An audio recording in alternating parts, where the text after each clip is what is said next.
Are you ready to start thinking about your retirement? Are you ready to start investing? Well, I have the right thing for you today. I'm going to be sharing a two-part video all about investing for beginners. And today is video number 1, so keep on watching.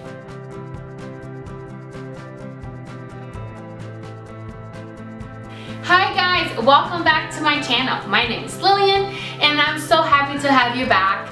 And in this channel, I created to help people to feel encouraged, empowered, and to have the right tools, simple tools, where you can use to build your financial freedom and to create wealth for you and your family. So today, I'm going to be sharing on part 1 for investing for beginners, the rules and understanding the market. How does it work? The number one thing, or the first thing that I want to share with you guys, is understanding interest rates. What is interest rates? Well, interest rates is what determines how much money or how long is your money gonna grow, or what's the percentage of your money growing, right? I never thought about interest rates before, besides just, hey, they charge me interest rates on my credit cards. But interest rate goes so much more than that, and I'm gonna be sharing that with you guys today. But the one thing that I want you guys to remember and learn today is the rule of 72. What? No, I did not speak Greek.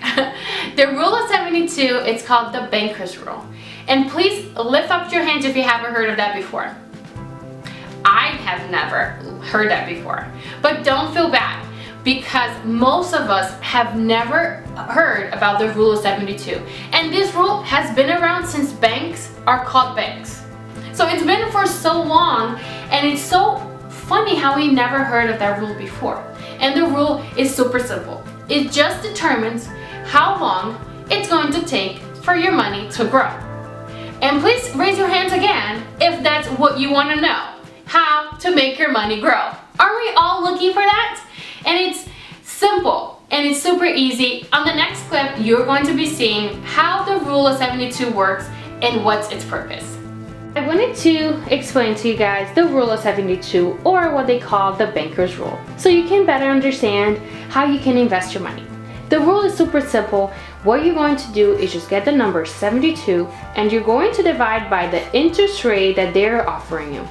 That's going to determine how many years it's taking for your money to double. So here's an example. Let's say that you have invested $1,000 and you decided to put your money, this $1,000, on an account that's going to give you 3%. So you're going to get the number 72 and you're going to divide by 3. That means that your money, your $1,000, is going to double every 24 years. Now you said, hey, 24 years, that's not bad. My money is doubling. But let's say that you were able to find another account that gave you 6%. So you do 72 divided by 6. That means that your money is doubling every 12 years. Now let's say that you were able to really sit down with someone and they were able to help you, and you found an account that it's going to give you a 9% interest rate. So you do 72 divided by 9. That means that every 8 years, your $1,000 is doubling. So here you have 24 years, 12 years, and 8 years. Which years would you want your money to double? Obviously, 8 years. Easy to understand how the rule of 72 works. Isn't it mind-blowing to know that that rule determines how long it's going to take for your money to grow? And now, guys, I really want to, every time you look at an interest rate, to say, hey, how long is it going to take for me to get my money back? Or hey, how long is it going to take for me to pay off this credit card? It goes both ways. It works for us, but it also works against us. That means that if you have a credit card, I want you guys to pull up your calculator for me. If you have a credit card that's charging you 24% interest, 24, and you apply the rule, which is 72, I'm doing it with you guys right now, divided by 24, that means that if you owe them $1,000, it's going to take 3 years for that amount to double if you haven't paid off. 3 years. It goes by like this. And that's the reason why most people don't pay off their credit card on time. It's because of how much interest rate is charged. And now I hope that you can look at where you are investing your money and say, hey, how much time do I have based on this interest that my money is gonna grow? And why is that so important? Because we want that money to grow at a certain rate because of how old we are. So if you haven't yet, watch my video that I posted of how to build financial wealth. And I talk about building a financial house, and there I say, if you can start investing the earliest you can, the youngest you are, start investing. Why? Because that means that you have more years for your money to double. Because we are looking for our money to grow, but we don't know how long it's going to take. And now that you do, you can say, hey, I can leave at 3% because I have 24 years that I need for my money to grow. Or say, hey, I am really cutting up to the age that I need to take out that money. I need to invest with a higher interest rate because I need to gain that money. But then there's other things that go into play, which is going to be on part 2, that, well, what does it mean? How do I do that? So the number one thing that I want you to take away is, okay, what is my age? And how long is it gonna take for what I have invested to grow? And then you can say, all right, I'm all right now. My money still have time to grow, or no, I need to adjust this so I can create enough wealth for my family or for myself where I'm not going to depend on anybody. I hope that was easy and super simple to understand. The number 2 thing that I'm going to be sharing with you guys is understanding the market. The market goes up and down. Up and down. There is no market that ever stays up.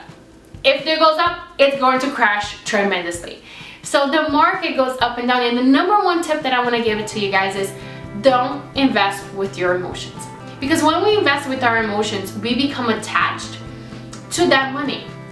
And then if we lose it, we say, oh no, I'm losing my money. I need to pull it out.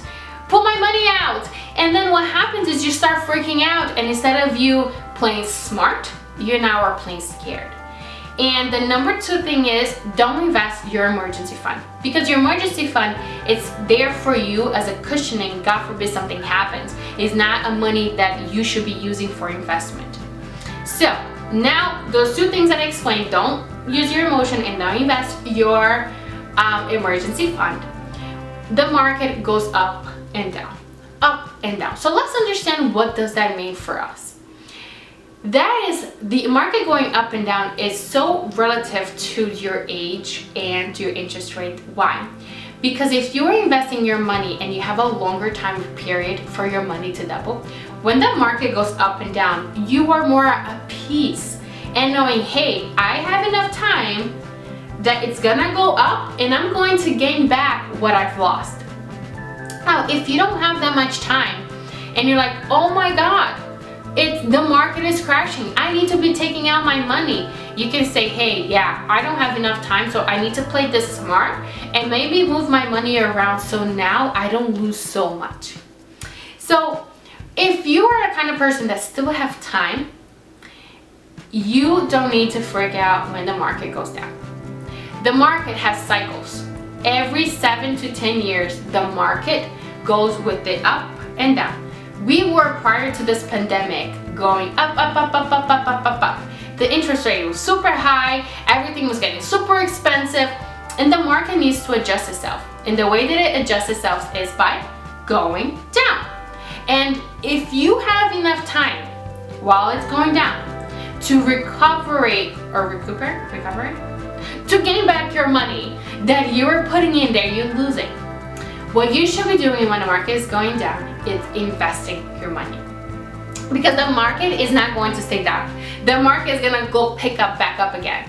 The market is going to pick back up again. And when it does, you're going to make up for the lost time. You're going to make up for the lost money. So if you have enough time, that you can have those up and downs, it's the time for you to buy it down or buy when it's going down. So how does that work? So when the market is going up, you're buying that share, you're buying that stock at a full price.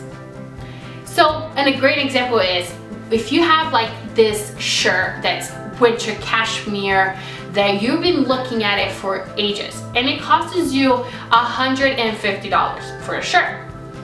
Would you buy it during the winter time when winter clothes are expensive, or would you want to buy it in the summertime where it might have a discount of 50 or even 75%? You want to buy it when it's in the discount. So, I'm sorry. So, when the market is going down, you are buying that share that was a full price at once with a discount. That means that you can be buying 2 shares for the price of 1. Isn't that a better deal than for you to pay full price? We should be investing all the time. Full price and discount. But it gives you a more peace and understanding that when it's going down the market, it's okay if you have time. Now, if you're becoming closer to the age of your retirement when losing your money is not the best idea, then it's time for you to start taking your money out, seeing what you're gonna do, what kind of moves are you gonna make with your money so you're not losing anything. Because the goal is to build wealth and create money for yourself. So guys, comment down below. Have you ever invested with your emotions before? I would love to talk to you guys a little bit more down in the chat. I want to get to know you and maybe answer some questions that you guys might have that maybe I can answer for you. And I hope that you stick around because on the next part of this video, on part 2, we're going to be talking about stocks. What is mutual funds? What is compound interest? How to invest? What's long-term? What's short-term? Investment! I'm going to be sharing another video on understanding those things. Now that you know about the market and how to determine your interest rates, now let's move on to the next part. But I really appreciate you guys. If you like this kind of video, give a thumbs up this video, comment down below and subscribe to my channel. I am here to give you tools and empower you, and I want to get to know you guys more. And I hope you guys have a great day, and I'll see you on the next one.